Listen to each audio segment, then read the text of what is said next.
On peut certainement inscrire les inondations sur la liste des catastrophes naturelles, mais pour la plupart du temps, c'est le fait de l'homme. Ces inondations donc sont imputables à l'homme. Donc, à la cité Sonatel 3 de Ouest Foire, les constructions anarchiques et l'absence d'un réseau d'assainissement ne sont pas pour arranger les choses. C'est un dossier ficelé par Ibrahim Andong. De loin, ces belles constructions attirent l'attention des visiteurs. Nous sommes à la cité Sonatel 3 de Ouest Foire. Derrière ce cadre enchanteur se cache une réalité profonde, celle des inondations. Vous voyez, il y a une ruelle qui est là. Et cette ruelle reçoit toute l'eau et jusqu'à une hauteur qui atteint peut-être 2 mètres. Cette eau envahit le rez-de-chaussée de toutes les maisons qui ont été construites dans cette ruelle. Et comme vous le voyez avec cette maison inhabitée, elle récupère toute l'eau. Et cette eau, maintenant, n'ayant pas de voie de sortie, va se déverser dans la Mienne. Pourtant, ce quartier est un titre foncier suffisant pour dire que les constructions doivent obligatoirement obéir à des normes, mais l'anarchie semble être érigée en règle. Du plan directeur de l'urbanisme que nous avions eu, qu'on nous a donné lorsque nous avions acquis nos maisons, il n'était pas prévu de construction sur cette ruelle. Il était prévu une route qui devait passer devant ces maisons. Mais malheureusement, je ne sais par quel enchantement, on a trouvé du jour au lendemain des acquéreurs qui ont acquis ces terrains. Cheikh Tidiane Dofouno a obtenu son permis de construire depuis 1995 et selon lui, toutes les dispositions nécessaires ont été prises par l'ensemble des propriétaires pour la construction de leur maison. Dans le cadre d'une coopérative étant de la Sonatel, nous avons toujours respecté les voies pour pouvoir construire cela. Nous avons acquis les terrains en bonne et due forme. Nous avons eu, par l'intermédiaire de la société architecte qui devait construire les logements, en collaboration avec la BHS. Donc, toutes les démarches nécessaires ont été faites dans le cadre de la coopérative. Selon les habitants, cette situation est aussi imputable à certains services de l'État compétents en la matière. Quand vous faites une enquête, la plupart des maisons qui aujourd'hui obstruent le passage des différents ou bien du passage de l'eau sont la propriété de cadres qui sont soit à l'urbanisme, soit au cadastre, soit aux impôts et domaines. Donc si ces derniers sont les premiers à transgresser les lois qui doivent nous permettre d'organiser le cadre de vie, je me demande ce que les autres feront. Dans ce calvaire des populations, l'ONAS est aussi pointé du doigt. Selon les riverains, 22 sur les 27 millions que requiert l'opération d'assainissement ont été déjà versés, mais jusque-là, rien n'a été encore fait. Il y avait 2 phases. La phase d'extension du réseau, plus maintenant le branchement individuel des maisons concernées. Mais jusqu'à ce jour, on a des difficultés à utiliser ce réseau parce que nous dit-on quelque part que les problèmes de Cambérène ont des effets collatéraux, des dégâts collatéraux qui font que nous, aujourd'hui, on ne peut pas mettre en service l'extension du réseau qu'on a financé sur moyens propres. La localité se trouve dans une partie très basse conséquence. Elle devient le point de chute des eaux. Pour rappel, c'est ici que se trouvait le lac Andar. Les stigmates des pluies sont encore visibles, impuissants. Certains préfèrent tout simplement quitter la mort dans l'âme. Pour boucler le chapitre inondation, ce communiqué du ministère de l'Intérieur, numéro vert du plan national d'organisation des secours, plan Orsec 2012, il est mis à la disposition des populations un numéro vert permettant de saisir 24 heures sur 24 le centre de commandement du plan Orsec établi au 4e étage du ministère de l'Intérieur dans le cadre d'une gestion permanente des inondations et de leurs conséquences sur l'ensemble du territoire national. Numéro vert plan Orsec 800 111 111, je répète 800 111 111. Démarrée depuis quelques mois, la construction de la digue anti-sel de Joal est presque terminée. Cette infrastructure, financée par le Fonds d'adaptation à l'érosion côtière et longue de plus de 3 km. Elle va permettre de désaliniser les terres de Joal et environ, ce qui va booster considérablement l'agriculture dans la zone. Pour une meilleure gestion de la digue, un forum a été organisé ce 28 août à Joal, une rencontre qui a permis aux participants d'échanger sur les cultures à promouvoir dans cette partie côtière du pays pour atteindre l'autosuffisance alimentaire. Eric Nimati. Nous sommes sur la digue anticelle de Joal. Cette étendue d'eau douce retenue par la digue est le résultat des fortes pluies qui se sont abattues dans la zone. Une situation impensable il y a quelques mois. Avant la réalisation de cette infrastructure, l'eau de pluie se mélangeait à celle en provenance de la mer. Conséquence, les terres étaient salées et impraticables à l'agriculture. Une digue qui a pour distance 3 km 300 et dans ces 3 km 300 nous avons une rive droite et une rive gauche. Une rive droite qui nous fait qui a une distance d'1 km 500. L'espoir est donc permis. Dans peu de temps, des milliers d'hectares de terre vont être ainsi désalinisés grâce à la digue. Une aubaine pour les populations de la contrée. À l'époque coloniale, il y avait une digue qui existait. Il y avait de l'agriculture et beaucoup de riziculture. Et donc, c'était une opportunité pour ces populations-là, à l'image de Ndof et de Palmarin, d'amener donc une digue de protection.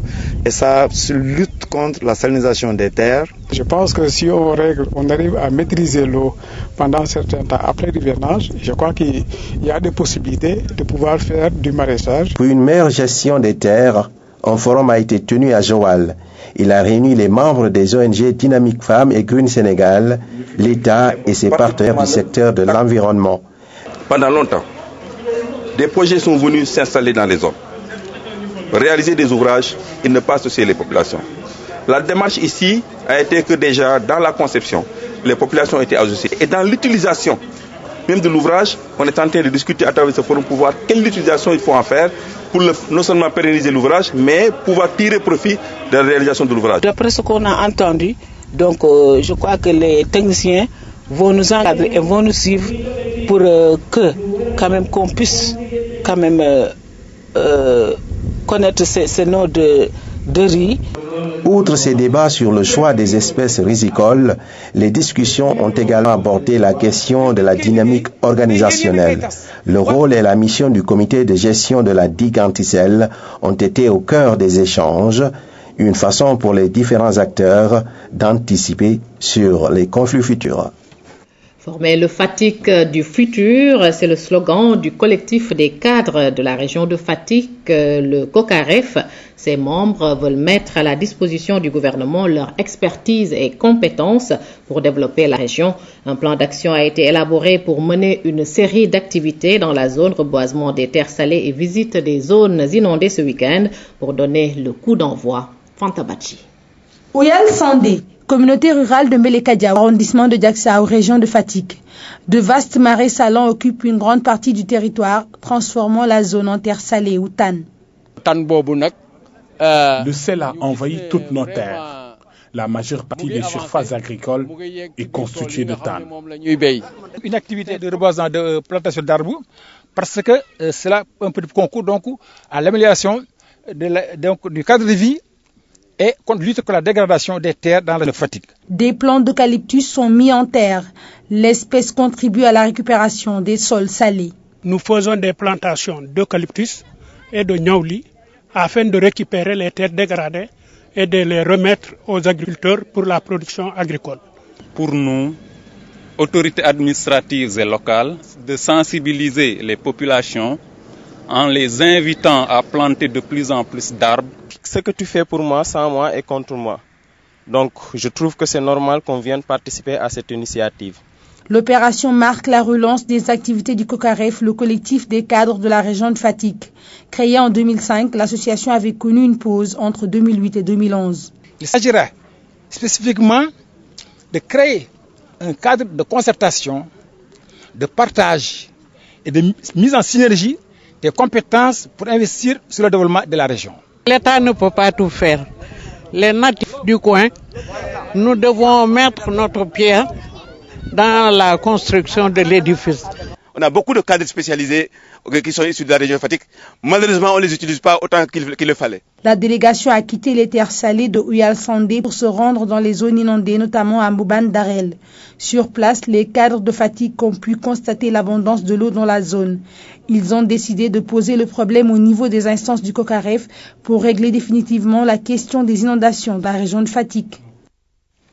Le Bureau d'analyse macroéconomique, une unité de recherche en sciences sociales de l'ISRA, relance ses conférences sur les thématiques liées à l'agriculture, organisées le premier mardi de chaque mois. Ces rencontres regroupent chercheurs, universitaires et producteurs de tous horizons.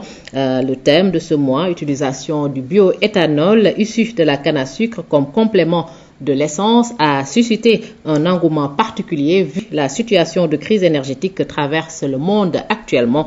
Seydina Alunfal.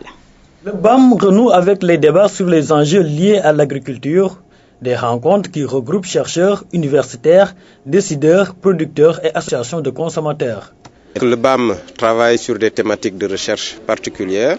Donc nous avons 4 thématiques de recherche, une thématique sur la dynamique des exploitations agricoles et familiales, une autre thématique sur la professionnalisation des filières et la régulation des marchés. Il y a aussi une thématique sur la gestion des ressources naturelles et de l'environnement. Il y a aussi une dernière thématique sur la prospective, l'impact, le suivi des politiques, des programmes et des technologies. L'ère du pétrole pas cher est terminée. Il faut trouver d'autres sources d'énergie. La piste des biocarburants est privilégiée. Mais attention, prévient le BAM, il faudra mener des études au préalable. Notre travail dans cette question, c'est d'informer la prise de décision, de pouvoir dire aux décideurs politiques s'il faut se lancer sur les biocarburants, voilà de telle manière qu'il faut le faire pour ne pas que des acteurs de ces différentes chaînes de valeur ne soient lésés ou ne soient mis à l'écart. L'utilisation du bioéthanol issu de la canne à sucre comme complément de l'essence peut soulager le portefeuille du gouvernement. Le Bureau d'analyse macroéconomique de l'ISRA en est persuadé. Le BAM a déjà élaboré un modèle d'aide à la décision. Si nous prenons le cas que nous avons présenté aujourd'hui, c'est-à-dire la canne à sucre, le modèle d'aide à la décision qui a été développé à l'ISRA a montré que le Sénégal pouvait avoir des gains, des perspectives de gains non négligeables dans les courts et moyens termes. Donc ces gains ont été estimés environ à 3 milliards, disons dans un horizon de 4 à 5 ans. Ces mardis du BAM constituent une opportunité pour les acteurs du secteur de l'agriculture d'échanger sur les thématiques liées au développement de l'agriculture. Une bonne politique de l'énergie passe d'abord par une bonne maîtrise de ce secteur. La Commission énergie de l'Union africaine compte mieux outiller ses membres dans la collecte de données et des bilans énergétiques. C'est dans ce cadre qu'un atelier de formation a été tenu à Dakar. C'est pour mieux former les points focaux des pays de la sous-région dans le domaine de la maîtrise de l'eau, de l'énergie plus exactement, compte rendu signé Adam Ndione.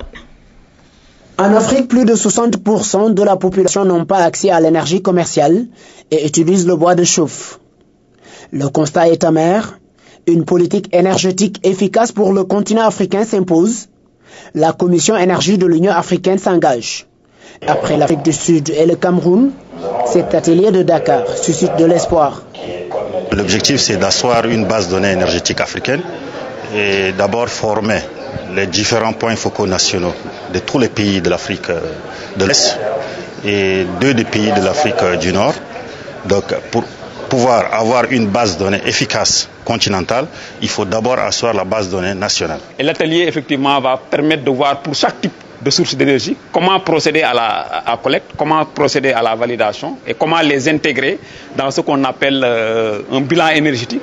Malgré la richesse du continent africain en ressources naturelles, la consommation énergétique reste très faible par rapport au reste du monde. Au Sénégal, l'instabilité constatée dans le secteur depuis quelques années a suscité l'élaboration de plans de sortie de crise, en réglant d'abord le problème de la collecte des données. Pour le Sénégal, déjà depuis 2005, on a mis en place un système d'information énergétique donc, qui se base sur les structures pourvoyeuses de données. Par exemple, la Société africaine de raffinage nous donne des informations, des données. La Sénélec nous donne des informations. Les autoproducteurs nous donnent des informations. Donc toutes ces informations-là, on les intègre dans une base de données. Et cette base de données nous permet d'élaborer un bilan énergétique qui nous permet de connaître la situation énergétique du Sénégal. Dans l'organisation de ces séries d'ateliers de formation, la